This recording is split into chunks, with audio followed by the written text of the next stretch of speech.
like to call this show So Special. It's so special because I have the two legendary members of the Whispers. Please introduce yourselves. I'm Walter, and this is my brother Scotty.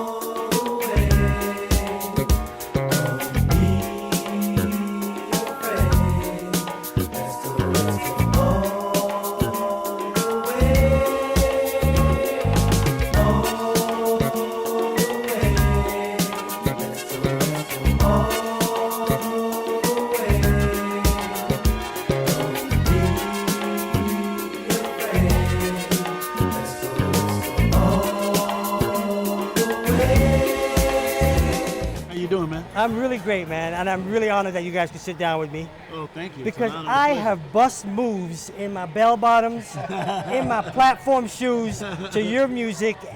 As a youth, the disco was a main spot for us, obviously. Okay, gotcha. You'd have to get dressed up. You have you have to look tight. That's right. But you guys proliferated that. Yeah, man. And you created That's where we're from. That's where you're from. That's our generation. You had to be sharp. Right. And you had to bring it. Exactly. You really had to bring it. If you didn't bring it, they knew.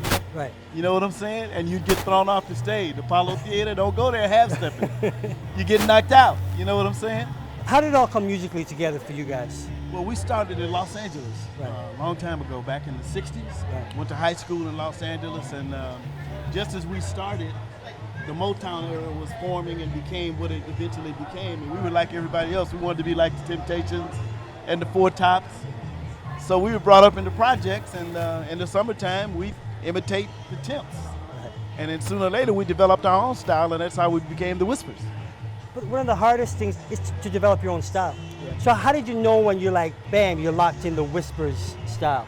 You know, there was a group that no one ever heard of called the Hi-Lows, and they sang 5-part harmony.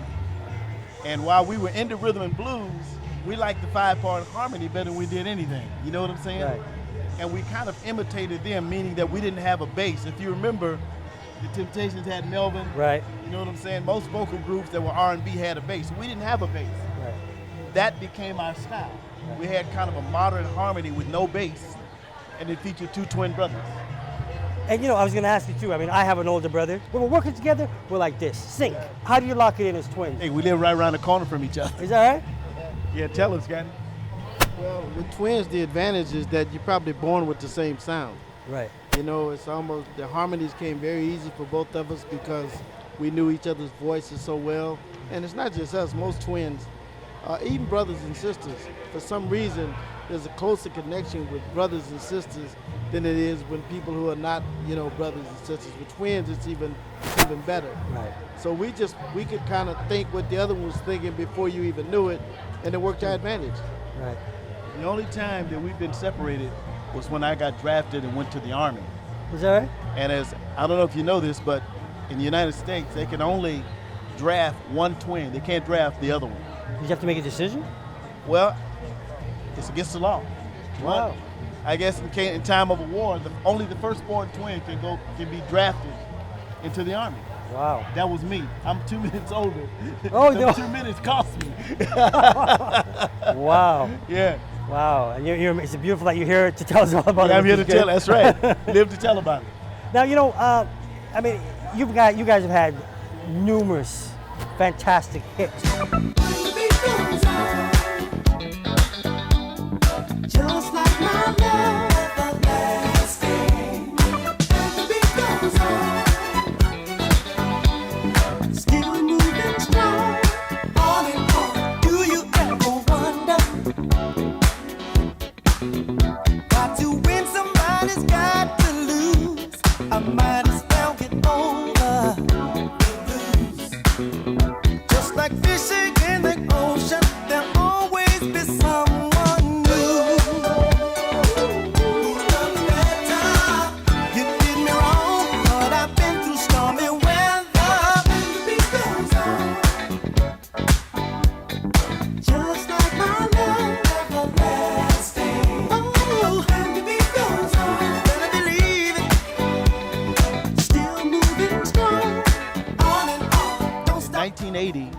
when And the Beat Goes On became platinum and it went double platinum for the Whispers, that was a dream come true. I mean, that was like when I told you in the beginning, when we were in the projects, we had daydreams about this happening. Right. And when it actually happened, it blew our mind. And what we didn't realize at the time, but having And the Beat Goes On, which was a double platinum hit for us, R&B, we were labeled from that day to this. We sing straight ahead R&B, no deviation. Right. We don't make no bones about it. When Rocksteady came, It's a Love Thing, all straight ahead rhythm and blues, and we love it. Right. The sound really changed the disco as well. Yeah. Because it really did. Because the disco was almost like it was pumping, thumping, thumping. Yeah, that's but your deep. sound had this, that soulful sound, and it made you feel and move a different way as well. Yeah. We didn't realize how much of an impact that it would have on our audience. But man, here we are 50 years later, man, and if we go to a concert and we don't sing And the Beat Goes On Rocksteady, we will get thrown off the stage. Oh, yeah. You cannot come there and not do it. Okay. You know what I'm saying?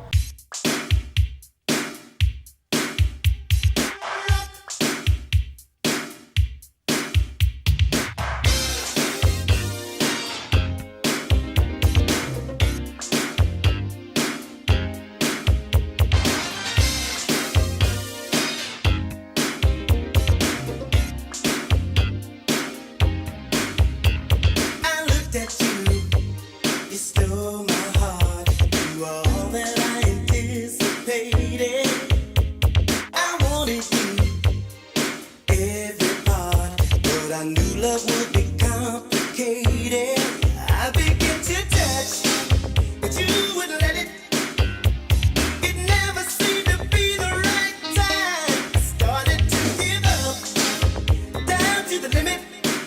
And then you changed your mind, oh, and we begin to rock, steady, steady rocking all night long. And we begin to rock, steady, rocking till the break of dawn. Rock, steady, steady rocking all night long. Rock, steady, rockin' till the break of dawn. I was bouncing through your videos, man, and I'm telling you, like, just the movements. My wife actually said it because the guys just, it was like ballet. It was like there was just some cuts, and it was like That's the way it was. and it was sharp. It Oh, wasn't just yeah, like man. That's like, right. Like how much time and effort went into the actual choreography of it. You know, we went like most groups. Believe it or not, the group that influenced the Whispers the most was the OJs. Oh wow. When you talk about moving Right. and singing, Eddie Levert, the lead singer, we saw them, and man, we knew we had to get on our job. Oh, So back in the day, if you didn't have an act, if you couldn't perform, right. you'd get booed off the stage. Yeah, no, exactly. So when you look at those YouTubes, I mean, not just us. I mean, we're talking Temps, the OJs, Right. the Dramatics, all these guys. It was every time we came up against each other, it was a contest. It had to be. We Like- wanted to kill the other act. Because you know what though? Because when I watched you guys, because I hear the music, but then when I went back and watched the videos, and what I love was that there was 3 guys in the back, and then they swifted in here, and then they just, and you guys had your own little, Oh, your yeah. own little Oh, style. yeah.